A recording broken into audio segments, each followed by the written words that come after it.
All right, y'all. So let's talk about this Q Anywhere system. All right, so this Q Anywhere system is designed only for people who cannot get appointments. Okay, it's designed only for people who cannot get appointments. So if you're a walk-in, you will use this system to check in at the North Carolina DMV. If you have an appointment, you do not use this Q Anywhere system. Again, if you have an appointment, you do not use this Q Anywhere system. If you have an appointment, you just go inside an office, talk to the front desk receptionist, let them know that you have an appointment, and they will direct you from there how to proceed. Okay? So on this North Carolina DMV website, they have some information here about the Q Anywhere system. I'm going to click onto this video. I'm not sure if you all are going to be able to hear it, but let's check it out and see what it's talking about.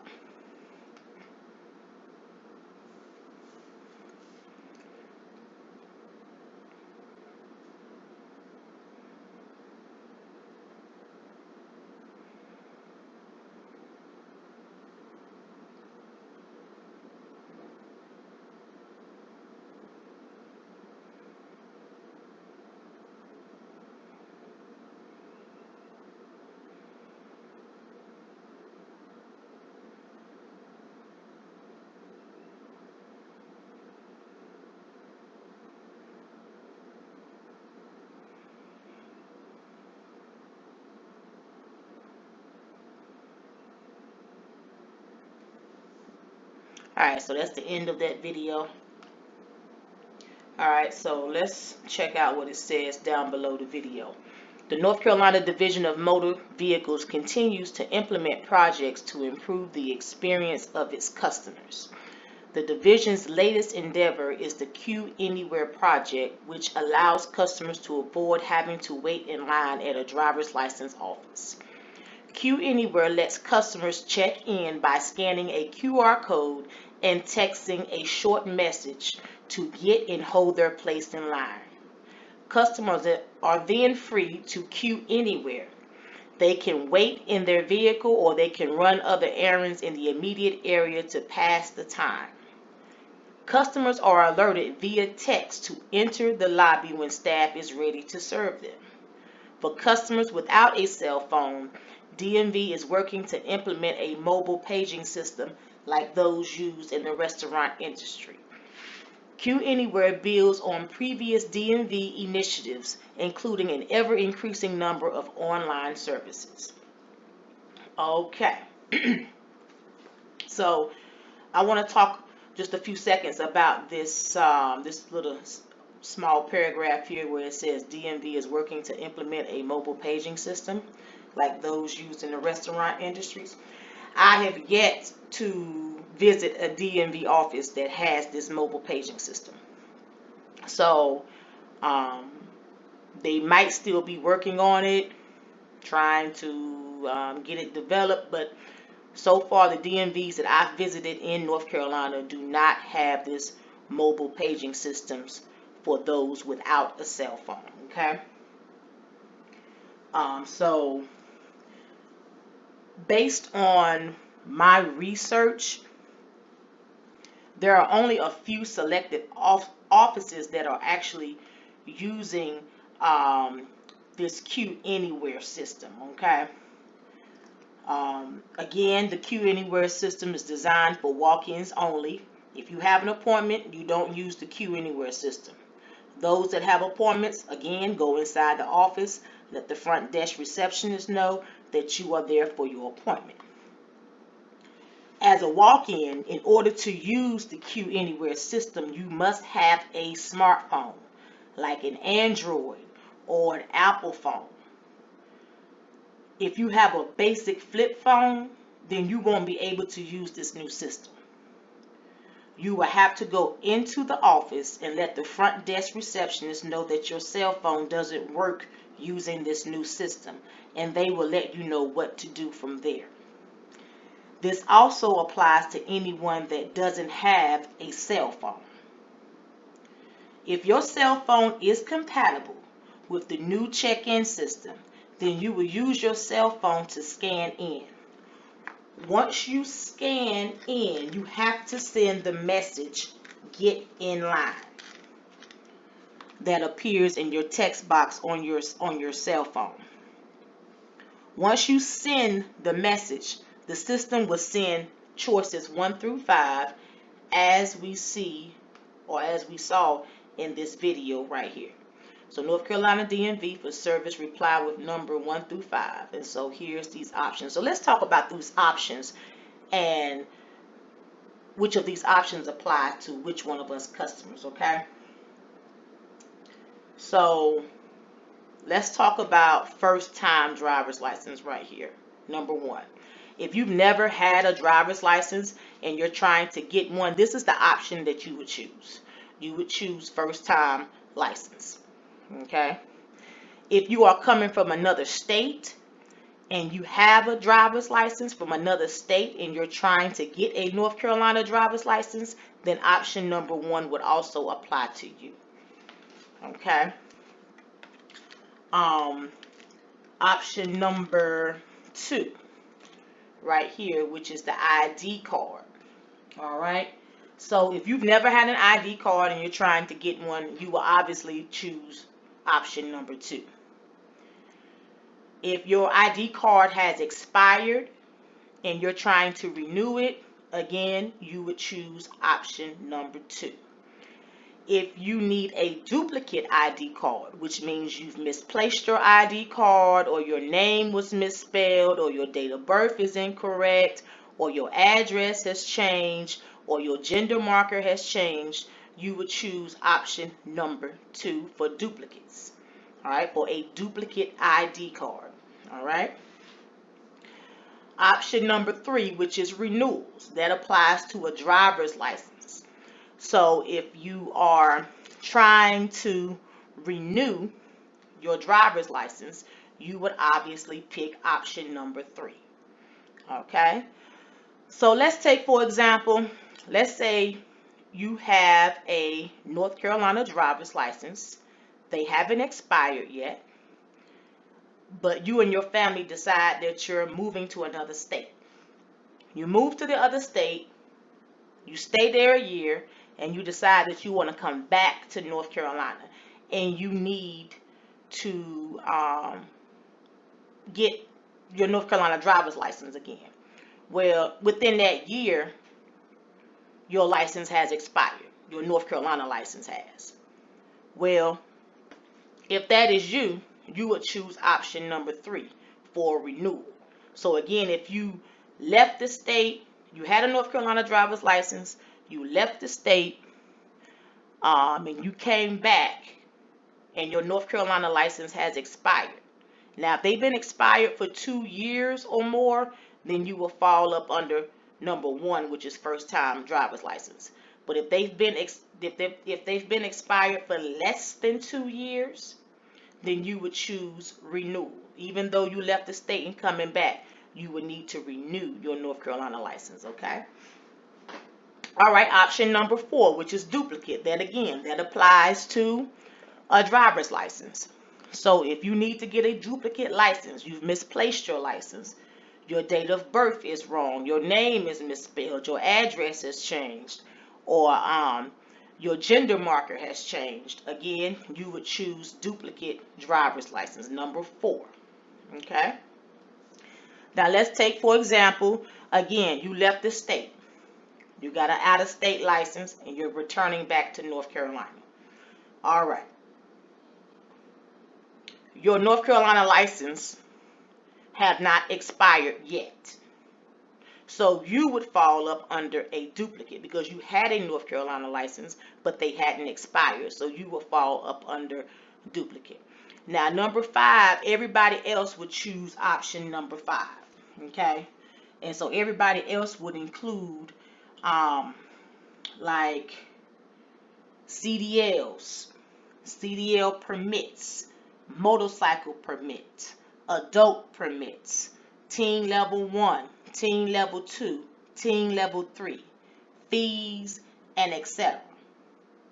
So If you all do not fall into the category of 1 through 4, everybody else would choose option number 5. Again, that's for CDLs, CDL permits, motorcycle permits, adult permits, Teen 1, Teen 2, Teen 3 fees, and etc.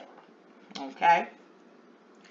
So once you make your choice, you would text that number and the system will send you a ticket number in a text message that will have a letter and some numbers behind it. Okay? Then you will wait in your car if you have one, or wait outside, or wait in the lobby if there is enough seats in the lobby for you to sit. Okay? Later, it will send a text message asking you to report to the lobby. If I were you, I would remain in my car until it sends another text message asking you to report to a desk number. Okay? So here, if we scroll back down, I want to point something else out to you guys. Here it says, customers are then free to queue anywhere. They can wait in their vehicle or run errands. Now, that's not exactly true as far as running errands from my research and from my eyewitness accounts and from other fellow customers that I've spoken to about that.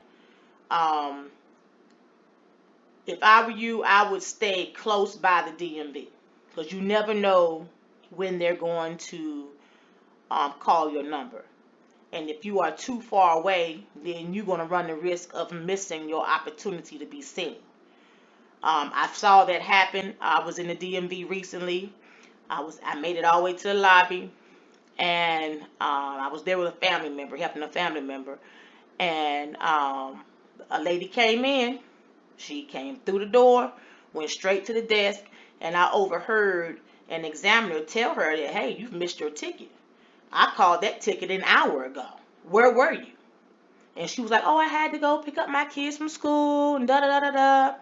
And they're like, well, we're sorry, you missed your ticket. You're going to have to go back to the front desk receptionist and have them to add you back in the queue. And she was like, well, will I be seen immediately? And they basically told her that they didn't know. And see, evidently from my observation, it's up to the examiner whether they see you or not after you've missed your ticket. Okay? It's up to their discretion whether they put you back in the system or not to be seen. So if they don't put you back in the system to be seen that day, you're going to have to wait and come back another time. Sometimes they're nice enough to, put you back in the system, but it does not mean that you're going to be seen right away. So with that being said, if I were you, I would stay close by the DMV because they only give you a few minutes to get out of your car, get across that parking lot, get in the building, and get to their desk. They can't wait 10 and 15 minutes per customer waiting on folks to show up, because that's going to put them further behind and the wait time is going to be even longer. So let's just be mindful of that.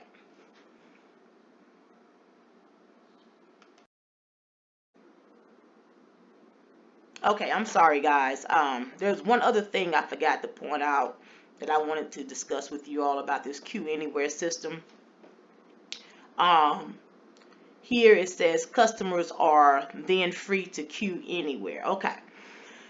So I discovered this problem a few months ago with the being able to queue anywhere system. I was just standing outside of a DMV early one morning, about 5:15 or so. People were already outside standing in line. Well, people who already had access to the Queue Anywhere information was able to check in from home, thereby skipping the line of those who already been standing in line since 5 o'clock who don't have access of that information. And it caused a big argument out in front of the DMV one morning because people were like, other customers were like, we've been standing out here since 5 o'clock. They admitted that they didn't have an appointment and that they were able to check in from home and come straight in, and we were here before they were. That's not fair. So it caused a whole big commotion that put the people that work there in an awkward situation to try to resolve peacefully.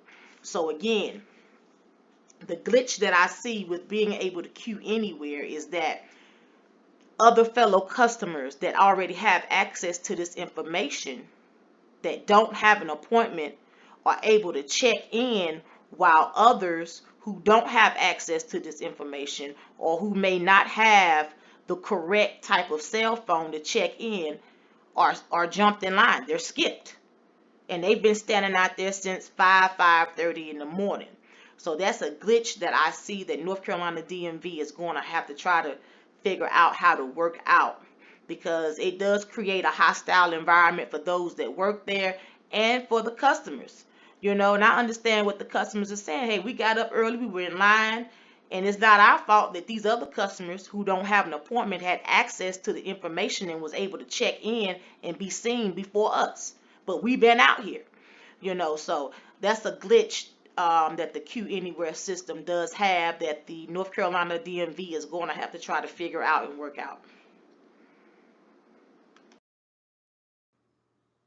All right, so let's talk about the North Carolina DMV office capacity. Now, not all DMV offices are made universally.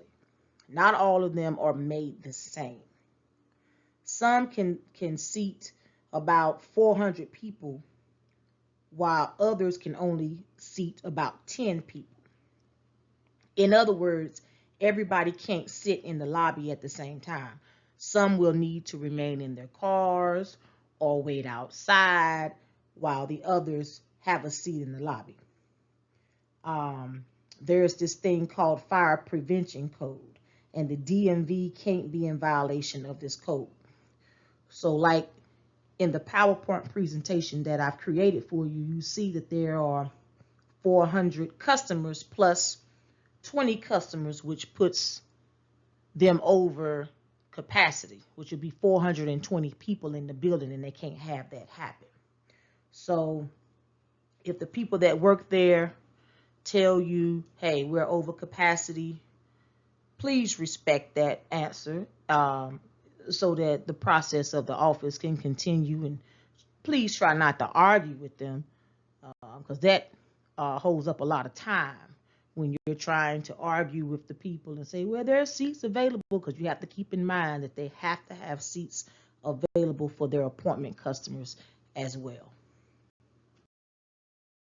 All right, DMV office capacity continued. Okay, so as I said in a previous slide, just because a DMV seats 400 customers does not mean 400 customers will be permitted inside the DMV. They have to take in consideration of those that work there too. So the 400 people has to include customers and the people that work there. So if the office has 20 people working, then that means only 380 customers are allowed in. Okay, they have to respect the fire marshal code prevention. Failure to do so would mean that they could be fined or shut down, and the DMV can't afford to have either one of those situations happen.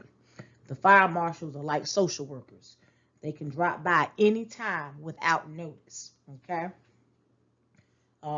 It's just like when we used to go to the clubs. You get there and the bouncer tells you, hey, we cannot allow any more people in the building. We're over capacity. With the DMV, that's the same thing. Same rule applies, okay? So again, let's try to respect that, all right?